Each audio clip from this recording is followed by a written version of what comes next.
I'm asking about their part. Did they sometimes force a student that you have to behave? See, those two, like I said, the mother and the two students, then I mentioned my desire to interview parents and students.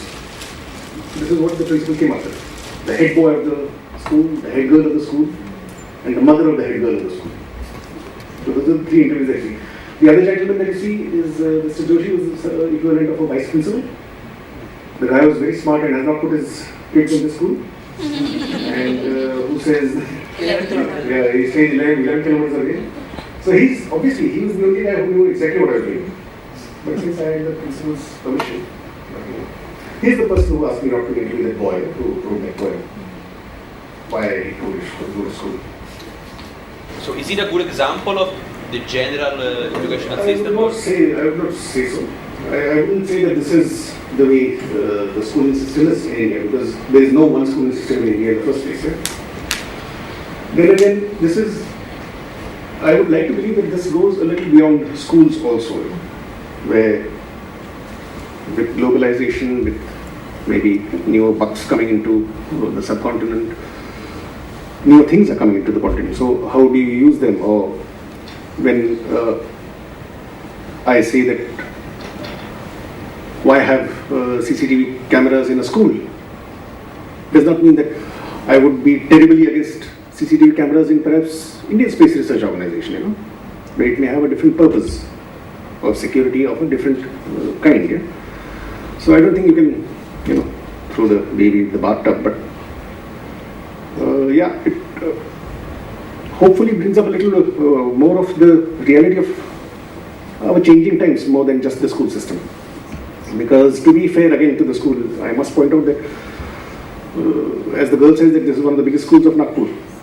And I was very surprised and pleasantly surprised to know that many of the students are from lower middle class families, where the parents are more than happy that the kids are going to school. How I got to know this was I was trying to figure out whether some parents object to this kind of a system. But that's how I realized it, that most of the parents are, not so privileged, so they'll be just glad that the kids are going to school. So it will be wrong on our part to perceive that this is representative of the schooling system in India. This is a freak incident where I have chosen to train my camera on. So it wouldn't be the rule of thumb, nor would it be representative of. There are schools and schools. Yeah? Does that answer your question? No. You say it's yeah. No. Okay, I'll say that the Indian schooling system is not fascist. The point is that fascism, if you go to the core point, is that the people, they give up their rights to somebody higher than them, generally like a dictator. That's what I think fascist government. Opposite to socialist or communist, where the power is completely shattered through all the people. So in this case, the biggest problem is that maybe on the short term, there is an advantage, like he says now. I mean, I kind of agree, here in Italy, like teachers, when they get permanent now, they tend to not teach. I mean, it's true, I kind of agree. So on the short term, can be a good thing, but what happens on the long term? You create a population of people who don't think from themselves, and they think that somebody else has to guard them.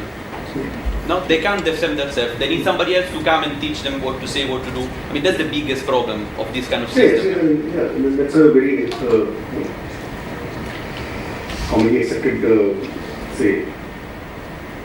view on fascism. But I just point out something. You must have seen that towards the end he speaks about having this Gurukul Paddhati. So this Gurukul system is a very old system of learning in India, which on paper calls for a very similar surrender, where the student surrenders to the teacher. It is complete surrender. But the surrender is not to decimate your intelligence or your creative growth.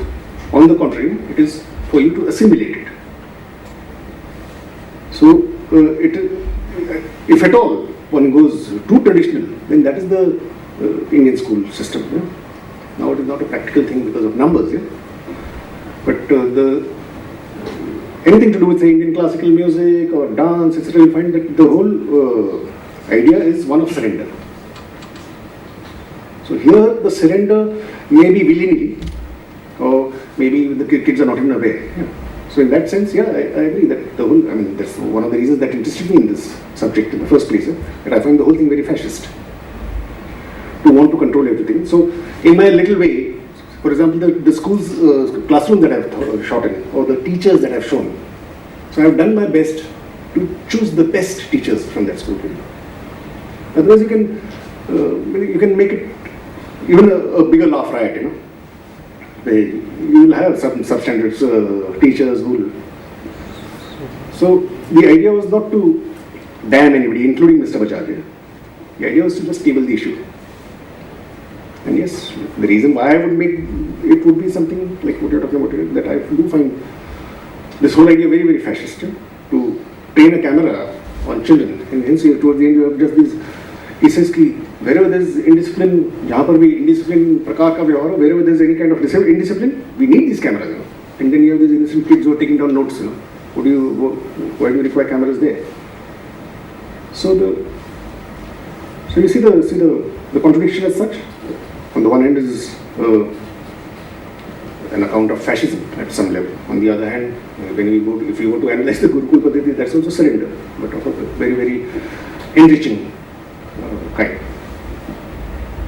Do you plan to make a sequel of this movie, perhaps going back to the same school in Nagpur and shooting, what happened to the hypothesis of Mr. Bajaj? Yeah, the Reading School show 2.